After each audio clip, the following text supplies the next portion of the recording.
Avez-vous déjà l'impression que les années 1980 étaient simplement plus cool que tout le reste? Vous n'avez pas tort. Des thrillers illuminés au néon aux drames sous-estimés et réalistes, les années 80 nous ont donné des films qui n'ont pas seulement brisé le moule, ils l'ont fait fondre sous la pluie acide et réécrit les règles avec une bande-son de synthétiseur. Aujourd'hui, nous plongeons dans 13 films si incroyablement cool, si défiant tous les genres, qu'ils ne sont pas seulement toujours valides, ils semblent plus pertinents que jamais. The Stuntman, 1980. Imaginez fuir la loi pour se cacher au grand jour sur un plateau de tournage chaotique où l'illusion et la réalité commencent à se brouiller. C'est l'accroche derrière The Stuntman, une merveille méta-cinématographique avec Steve Railsback, Barbara Hershey et un Peter O'Toole qui vole la vedette dans le rôle d'un réalisateur flamboyant et manipulateur. Réalisé par Richard Rush, le film était un projet passionné qui a mis presque une décennie à voir le jour, retardé par la réticence des studios et des luttes créatives. Mais quand il est finalement sorti, le public a été stupéfait par ses niveaux vertigineux. Est-ce un film dans un film? La caméra de Rush capture la folie avec une précision chirurgicale, avec des scènes de cascade qui semblent aussi imprudentes que calculées. O'Toole a obtenu une nomination aux Oscars pour une performance si magnétique qu'elle brise pratiquement le quatrième mur. En tant que réalisateur mégalomane Eli Cross, il survole son plateau dans une grue hélicoptère tel un dieu, manipulant à la fois ses acteurs et la perception de la vérité par le public.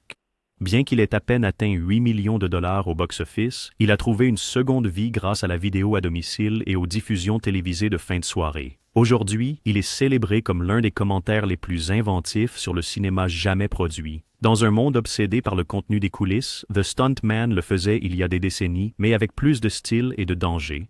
Ce qui le rend particulièrement pertinent maintenant, c'est la façon dont il anticipe notre obsession moderne pour les émissions de télé-réalité basées sur des récits d'événements réels et la ligne de plus en plus floue entre l'expérience authentique et fabriquée. À l'ère des deepfakes et des médias immersifs, The Stuntman ressemble moins à une œuvre d'époque et plus à un avertissement du passé sur le pouvoir séduisant de croire ce que nous voyons. Body Heat, 1981. Body Heat prend l'ADN sulfureux du noir classique et le plonge dans la chaleur marécageuse de la Floride des années 1980. Réalisé par Lawrence Kasdan dans son éblouissant début, le film est une histoire torride de désir, de tromperie et de trahison. William Hurt joue un avocat habile mais naïf, qui tombe follement amoureux de la femme fatale interprétée par Kathleen Turner, une présence électrisante à l'écran, dans son rôle marquant. Leur alchimie pourrait déclencher un incendie, et en fait, elle le fait presque. Kasdan, fraîchement sorti de l'écriture de l'Empire contre-attaque, réinvente le noir avec une palette ensoleillée et une touche moderne. L'histoire évoque assurance sur la mort, mais l'exécution est hypnotiquement fraîche.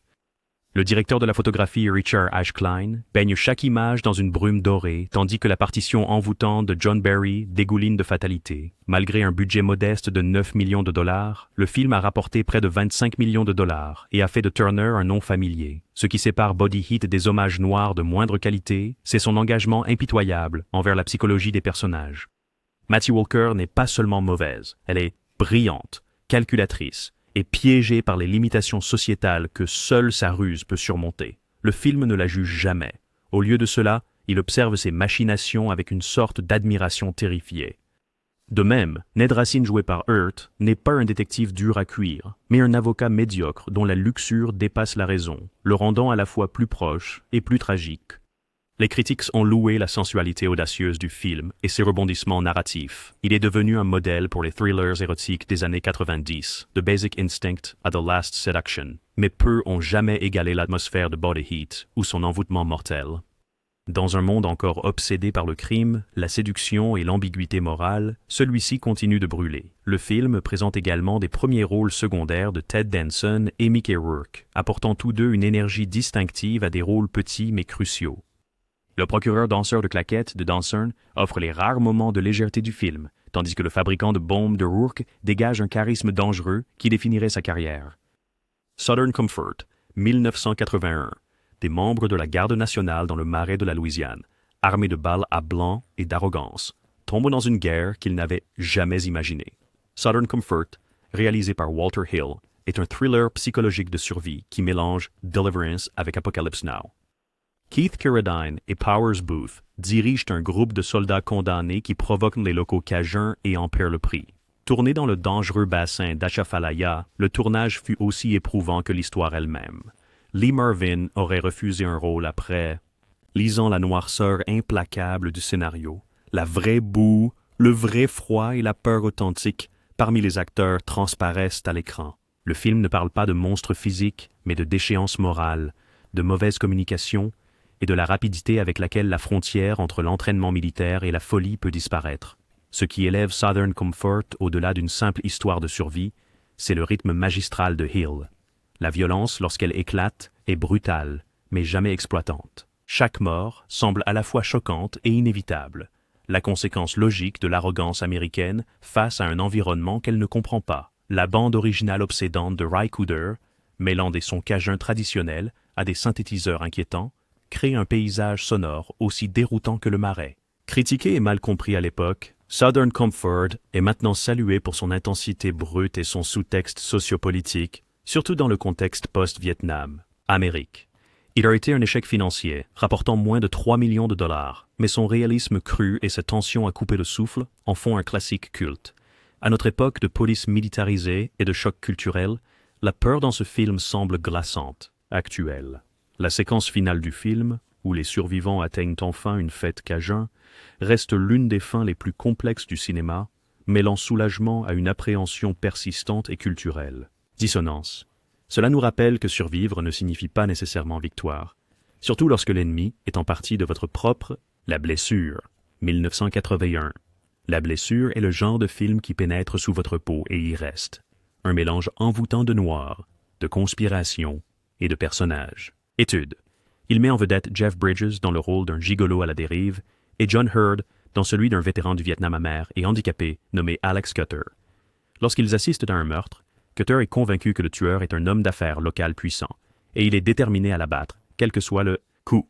Le réalisateur Ivan Passer crée un monde où chaque plan est imprégné de décadence morale. La performance de Hurd est volcanique, blessé, paranoïaque, mais impossible à ignorer. C'est un film sur les conséquences de la trahison, personnelle, politique et nationale, initialement abandonné par son distributeur et renommé de son titre original Cutter and Bone. Il a été ressorti après que les critiques l'ont soutenu. Pauline Kael l'a qualifié de classique américain. Ce qui rend Cutter's Way fascinant, c'est son refus de simplifier ses personnages. Cutter lui-même est à la fois prophète et fou, juste et cruel. Au début, le Bone de Bridge semble être le centre moral du film, mais sa passivité devient une sorte de crame. Lisa Eichhorn complète le triangle en tant qu'épouse alcoolique de Cutter, offrant une performance de vulnérabilité brute qui égale celle de ses partenaires masculins scène pour La Scène.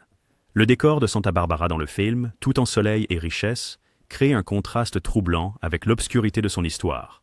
Le directeur de la photographie, Jordan Cronenweth, qui tournera plus tard Blade Runner, baigne tout dans une lumière dorée qui semble plus menaçante que chaud. La conspiration au centre peut sembler familière maintenant, mais le territoire émotionnel reste étonnamment unique. Son échec au box-office est devenu légendaire, tout comme sa résurrection. Aujourd'hui, c'est un chef-d'œuvre du cynisme post-Watergate et un parfait instantané du désenchantement du début des années 80. À une époque de thriller guidé par des algorithmes, Cutter's Way nous rappelle des récits guidés par l'émotion, la rage et vérité. Prince of the City, 1981. Avant Serpico, il y avait Prince of the City. Enfin, plus ou moins. Réalisé par Sidney Lumet, le maître de la dureté urbaine et de la complexité morale, ce film suit un officier des stupéfiants de New York qui accepte de révéler la corruption dans son propre service. Mais une fois qu'il commence à parler, il découvre que la fine ligne bleue ressemble davantage à une toile d'araignée qui piège tout le monde, y compris lui-même. Basé sur une histoire vraie, le film adapte le livre d'investigation de Robert Daly avec une portée si épaisse qu'il a fallu plus de 3 heures pour le raconter.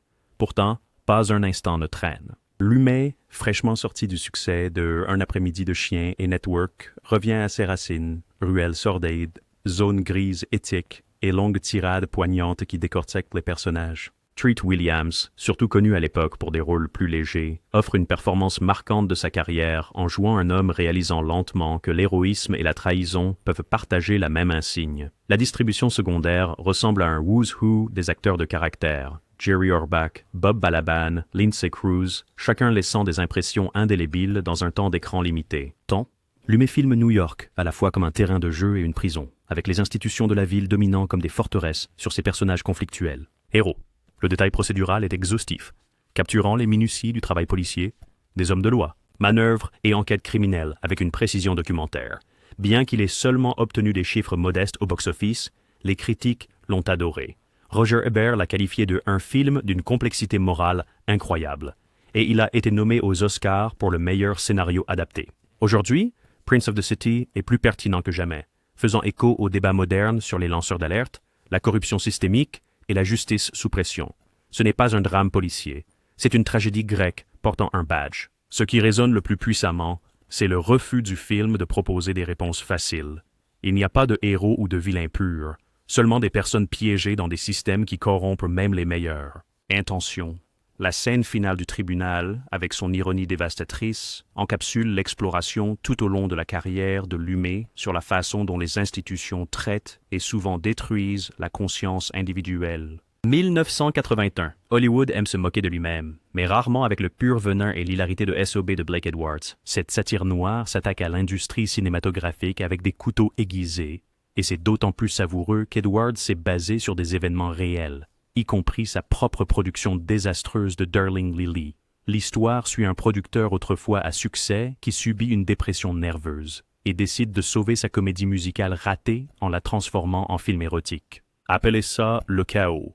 Julie Andrews, oui, Mary Poppins elle-même, joue sa femme et brise joyeusement son image sage en apparaissant seins nus dans un moment audacieux qui a fait la une des journaux.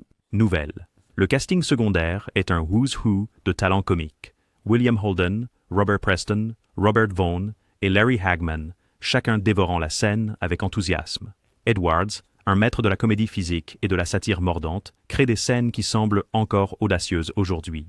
D'une tentative de suicide ratée impliquant une porte de garage défectueuse à un enterrement de vikings sur les plages de Malibu, S.O.B. traite les excès d'Hollywood avec la folie qu'ils méritent. Le titre du film, signifiant Standard Operational Bullshit, reflète la vision sans phare d'Edwards sur l'industrie qui l'avait à la fois célébrée et trahi. Bien que le public ne sache pas quoi en penser, les critiques ont progressivement apprécié son audace. Avec un budget de production de 12 millions de dollars et des ventes de billets médiocres, S.O.B. a trouvé son véritable public lors de projections de minuit et dans les dortoirs universitaires, où son esprit acerbe lui a valu un statut culte. À l'ère actuelle des interférences des studios et des manipulations médiatiques, il frappe encore plus fort. C'est un cocktail amer de vérité et de comédie, et il passe dangereusement. Fluide. S.O.B. a également la distinction douce amère d'être l'un des derniers films de William Holden avant sa mort en 1981, donnant à sa performance en tant que cadre de studio désabusé une couche supplémentaire de poignant. Les observations fatiguées de son personnage sur la décadence d'Hollywood ressemblent à un épilogue approprié à une carrière légendaire. Moonlighting, 1982. Ne le confondez pas avec l'émission télé de Bruce Willis. Ce Moonlighting est un bijou polonais profondément humain à petit budget du réalisateur Jerzy Skolimowski. Il suit un groupe de travailleurs polonais travaillant illégalement à Londres lors de la montée de la loi martiale, en Pologne. Un homme, interprété par Jeremy Irons dans une performance poignante et silencieuse, sert de seul lien avec le monde extérieur et se désintègre lentement alors qu'il retient la vérité pour protéger la basse. Le génie de Moonlighting réside dans sa paranoïa claustrophobe. Tourné dans de vrais appartements londoniens avec une équipe réduite, le film a une approche presque documentaire dans son réalisme. Irons parle anglais, les autres non, créant un vide de communication glaçant qui reflète la répression politique. Chez lui, à mesure que les nouvelles de l'effondrement de la Pologne arrivent au compte-gouttes, la raison de son personnage commence à vaciller. Skolimowski, lui-même en exil lorsque la Pologne a déclaré la loi martiale pendant le tournage, insuffle une urgence personnelle à chaque image. Le film devient à la fois une étude de caractère et une allégorie politique, avec l'isolement d'Irons, représentant la fragmentation plus large de la société polonaise. Le projet de rénovation de maison au centre de l'histoire, transformant une maison délabrée en quelque chose d'habitable, devient une métaphore de la tâche impossible de reconstruire un fracturé, nation. Bien que salué par la critique, le film a été négligé commercialement, remportant le prix du meilleur scénario à Cannes, mais n'a jamais percé en dehors du circuit des ciné-clubs. Pourtant, ces thèmes, exil, vérité, manipulation, sont éternellement actuels. Dans un monde post-Brexit de travail migrant, Moonlighting semble prophétique. Et Jeremy Irons? Il ne fait pas que jouer, il saigne. Si vous avez envie d'un cinéma qui murmure son éclat plutôt que de le crier, celui-ci est pour vous. La séquence finale hantante du film, alors qu'Irons marche dans les rues de Londres décorées pour Noël, tandis que sa patrie sombre dans le chaos, crée une dissonance visuelle qui encapsule l'expérience des immigrants, physiquement présents, dans un monde, tout en étant émotionnellement attachés à un autre. The Hunger, 1983. Avant Twilight, avant Entretien avec un vampire, il y avait The Hunger, un conte de vampires décadent, stylé et hypnotique, qui dégage le style des années 80 à chaque image. Réalisé par Tony Scott pour ses débuts au cinéma, le film met en vedette Catherine Deneuve, dans le rôle d'une immortelle buveuse de sang, David Bowie dans celui de son amant vieux de plusieurs siècles, et Susan Sarandon dans le rôle d'une scientifique prise dans leur toile séduisante. Ce n'est pas un film d'horreur traditionnel, C'est un rêve fiévreux érotique, imprégné de haute couture, d'esthétique gothique et d'angoisse existentielle. Bowie est bouleversant de vulnérabilité en homme qui commence à vieillir du jour au lendemain, et la présence glaciale de Deneuve est une menace magnétique pure. Ajoutez Bauhaus, Bela Lugosi's Dead au début et vous obtenez l'une des séquences les plus emblématiques du cinéma de vampire. Scott, venant de la réalisation de publicité, imprègne le film d'une opulence visuelle, de pièces pleines de fumée, de rideaux flottants et de lumière qui découpent comme verre. La scène d'amour notoire du film entre Deneuve et Sarandon a brisé des tabous tout en créant un modèle esthétique pour des décennies d'érotisme gothique. Pendant ce temps, la séquence de vieillissement rapide de Bowie reste une leçon magistrale en effet de maquillage pratique, montrant l'horreur du temps comprimé en quelques minutes. Les critiques étaient initialement divisées, certains l'appelant style plutôt que substance.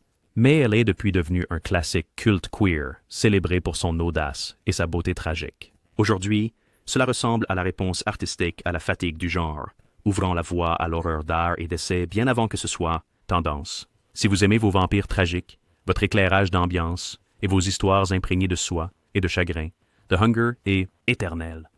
L'exploration de l'immortalité dans le film comme cadeau et malédiction n'a fait que devenir plus poignante avec le temps, surtout après la mort de Bowie. Mort. Le pour toujours, plaintif de son personnage, prend un nouveau sens lorsque nous considérons la capacité de l'art à préserver les artistes longtemps après leur disparition, un thème que The Hunger explore lui-même avec une précision hantante. To Live and Die in L.A., 1985. Prenez Miami Vice, injectez-lui de l'adrénaline, ajoutez Willem Dafoe en méchant obsédé par la contrefaçon d'art, et vous obtenez To Live and Die in L.A. Réalisé par William Friedkin de The French Connection, c'est un thriller criminel qui refuse de suivre les règles. Des agents des services secrets traquent des faussaires, se trahissent et plongent tête baissée dans le chaos dans les rues âpres de Los Angeles. Le film commence par un véritable bang et ne fait que s'accélérer. William Petersen joue un agent imprudent sombrant après la mort de son mentor. Dafoe, suintant de menaces et de charisme, crée l'un des grands méchants du cinéma de la décennie. Friedkin, jamais du genre à se dérober à l'intensité, livre une course-poursuite qui rivalise avec son propre travail dans French Connection, cette fois-ci en allant à contresens sur l'autoroute. Ce qui distingue ce film des procédures policières standards, c'est son ambiguïté morale et son audace narrative. Le protagoniste devient progressivement aussi corrompu que sa cible, culminant dans une scène de braquage de banque qui reste choquante aujourd'hui. Lorsqu'un personnage central meurt de manière inattendue aux 3/4 du film, les spectateurs en 1985 restaient bouleversés. Friedkin casse les conventions avec jubilation, créant un Los Angeles à la fois glamour et apocalyptique. L'arme secrète du film est sa bande sonore par le groupe New Wave Wang Chung, créant des textures électroniques qui se fondent parfaitement avec le style cinétique de Friedkin. Visuel, les séquences de contrefaçon, tournées avec une précision documentaire, révèlent l'obsession du réalisateur pour le processus et l'artisanat des thèmes qui s'étendent à son minutieux cinéma. Malgré un budget modeste, son style visuel et sa bande-son avant-gardiste de Wang Chung l'ont transformé en une capsule temporelle du nihilisme stylé des années 80. Initialement un modeste succès au box-office, le film a pris une ampleur massive grâce aux cassettes VHS et aux diffusions tardives. Rediffusion. Aujourd'hui, il se dresse fièrement comme un voyage brutal et palpitant, avec une âme imprégnée d'ambiguïté morale. Manhunter, 1986. Avant qu'Anthony Hopkins ne murmure « Fava Beans », il y avait Manhunter, le premier film à présenter le célèbre Hannibal Lecter. Réalisé par Michael Mann, ce thriller psychologique élégant et imprégné de néon nous a présenté le profileur du FBI Will Graham, interprété avec une tourmente silencieuse par William Petersen, qui est rappelé en service pour attraper un tueur en série. Pour cela, il doit affronter l'esprit d'un autre, Dr. Hannibal Lecter, interprété avec une précision glaçante par Brian Cox. Manhunter est un festin de tension visuelle et émotionnelle. Mann transforme les scènes de crime en paysages de rêve, des bleus glacés, des rouges vifs, des blancs stériles. Son obsession pour l'ambiance, le son et la géométrie transforme le film en quelque chose de surréaliste. La bande-son riche en synthétiseurs pulse comme un battement de cœur, tandis que les performances mijotent avec traumatisme et obsession. L'interprétation de Brian Cox sur Lecter est sobre mais terrifiante. Un manipulateur qui sourit en vous regardant vous effondrer. L'antagoniste du film, Francis Dolarhyde, reste l'un des méchants les plus complexes du cinéma, monstrueux mais douloureusement humain. Mann lui offre des moments de véritable tendresse avec une collègue aveugle, compliquant notre réponse émotionnelle à ses crimes. La séquence où Dolarhyde l'emmène toucher un tigre sous sédatif est à la fois belle et profondément troublante, emblématique de l'approche sophistiquée du film envers l'horreur. L'utilisation par Mann de lieux réels, des gratte-ciels de Chicago aux plages de Floride, ancre l'horreur psychologique dans une réalité tangible. La célèbre séquence In Agada Davida, où Dolarhyde se prépare pour son acte final, tandis qu'Iron Butterfly résonne sur la bande sonore, démontre le génie de Mann pour marier musique, personnages et narration visuelle, en une pure adrénaline cinématographique. Le film a sous-performé dans les salles, en partie à cause de son approche alors peu familière des drames criminels, mais les critiques ont salué son ambition et son art. Avec le temps, son héritage n'a fait que grandir. Il a contribué à façonner le drame procédural criminel moderne, influencé Le silence des agneaux, CSI et presque chaque drame de Profiler depuis. Manhunter n'était pas seulement en avance sur son temps, il a plié le temps, le style et la psychologie en un nouveau langage cinématographique. Près de Dark, 1987. Si vous avez déjà souhaité que les vampires laissent tomber les châteaux et les corsets pour des bars poussiéreux et des fusils, Près de Dark est votre film. Réalisé par Catherine Bigelow lors de ses débuts en solo, ce bijou mélange les éléments du western avec l'horreur surnaturelle. Histoire: un jeune cow-boy tombe amoureux d'un vagabond mystérieux qui s'avère faire partie d'un clan de vampires nomades. Une fois mordu, il est entraîné dans un monde de carnage nocturne et de déchéance morale. Bigelow apporte une énergie punk rock cinétique au film, écartant les clichés de vampires et les ancrant dans un noir américain. Le casting comprend les anciens Dalians Lance Henriksen, Bill Paxton et Janet Goldstein, chacun offrant des performances sauvages, inoubliables. Séverin de Paxton, en particulier, redéfinit l'arrogance sadique avec son approche de la violence en se léchant les doigts et sa réplique joyeuse. « Je déteste quand ils ne sont pas rasés ». Ce qui distingue Near Dark des autres films de vampires, c'est le refus de Bigelow de mentionner le mot qui commence par V, même une seule fois. Ces suceurs de sang sont présentés comme une famille dysfonctionnelle avec Henriksen comme le patriarche usé, vivant selon leur propre code brutal dans les autoroutes et motels oubliés de l'Amérique. La scène de massacre dans le bar du film, où Severin transforme un relais routier en abattoir, reste l'un des moments les plus exaltants de l'horreur. La bande-son éthérée de Tangerine Dream crée une atmosphère onirique qui contraste avec la brutalité du film. Violence. Le directeur de la photographie, Adam Greenberg, capture à la fois les vastes paysages de l'Ouest et les moments intimes avec une égale beauté. Surtout dans la séquence emblématique de l'hôtel en flammes, où nos protagonistes fument et se consument dans la lumière filtrée du soleil. Avec un budget modeste de 5 millions de dollars et une distribution médiocre, Near Dark a échoué au cinéma, mais il est rapidement devenu un film culte, apprécié pour sa confiance défiant les genres et son pouvoir atmosphérique. Bien avant True Blood ou Let the Right One In, ce film a prouvé que les vampires pouvaient être anarchiques, tragiques et profondément humains. Aujourd'hui, il est plus influent que jamais et toujours plus cool que tout ce qui essaye de l'imiter. Miracle Mile, 1988. Que feriez-vous si vous appreniez que le monde allait se terminer dans exactement 70 minutes? Miracle Mile, réalisé par Steve DeJarnat, est un thriller à compte à rebours qui commence comme une comédie romantique et se transforme en paranoïa nucléaire. Anthony Edwards joue un homme qui décroche accidentellement un appel téléphonique destiné à un initié du gouvernement et apprend qu'une guerre nucléaire est imminente. S'ensuit une nuit frénétique, belle et déchirante à Los Angeles. Les changements de ton du film sont magistraux. Il vous attire avec une douceur excentrique, puis vous frappe d'effroi. Tourné dans des lieux éclairés au néon à travers Los Angeles, il capture l'ambiance surréaliste de la ville à 3 heures du matin. Partie rêve, partie cauchemar. La bande sonore de Tangerine Dream pousse sous le chaos, ajoutant à la fois urgence et mélancolie en parts égales. Mesure. Ce qui rend Miracle Mile particulièrement fascinant, c'est la manière dont il documente un monde avant les téléphones portables, où l'information se propage par contact humain, d'abord dans l'incrédulité, puis dans la panique. Le film utilise le célèbre Johnny's Coffee Shop sur le boulevard Wilshire comme point zéro de cette peur virale, créant un microcosme de la société, alors que différentes personnes Retour à une apocalypse potentielle de différentes manières. Edwards et Mare Winningham créent une histoire d'amour si tendre que la menace de sa destruction devient presque insupportable. Le scénario de The Jarnat circulait à Hollywood depuis des années, apparaissant sur la toute première blacklist des meilleurs scénarios non produits. Les studios l'ont adoré, mais voulaient changer la fin, ce que The Jarnat a refusé de faire. La séquence finale du film, mêlant désespoir et étrange beauté, reste l'une des conclusions les plus obsédantes du cinéma. Miracle Mile a été rejeté par les studios parce qu'il était trop sombre, trop bizarre, trop invendable. Il n'a été réalisé que lorsque De Jarnat a racheté les droits lui-même. À sa sortie, il a à peine fait sensation au box-office, mais est depuis devenu un trésor caché. Succès. Dans le monde anxieux d'aujourd'hui, son exploration de la panique, de l'amour et du mince fil de la survie semble étrangement prémonitoire. C'est un petit film avec une âme apocalyptique, et il vous marque. Ils vivent 1988. Je suis venu ici pour mâcher du chewing-gum et botter de derrière, et je n'ai plus de chewing-gum. Avec cette seule réplique, They Live de John Carpenter a cimenté sa place dans le panthéon du cinéma contre-culturel. En partie science-fiction, en partie satire anticapitaliste, en partie épopée de bagarres de rue, ce film est le cool pur des années 80, filtré à travers la réalisation de guérilla et un esprit subversif. Roddy Piper, oui, le catcheur professionnel, joue le rôle d'un vagabond qui découvre des lunettes de soleil spéciales, qui révèlent la vérité. La classe dirigeante élite est en réalité des extraterrestres. Le message subliminal contrôle la société, et le consumérisme est un arme.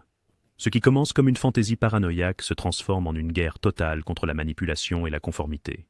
Carpenter, travaillant avec un budget serré après plusieurs déceptions en studio, revient à ses racines indépendantes avec une fureur politique à nu. Les séquences en noir et blanc du film, où des messages subliminaux comme « obéis » et « consomme » sont révélés sous les publicités, sont devenus un raccourci visuel emblématique de la critique des médias. Pendant ce temps, la bataille dans la ruelle entre Piper et Keith David s'étend sur 6 minutes absurdes, satirisant à la fois l'excès des films d'action tout en offrant un divertissement brutal authentique.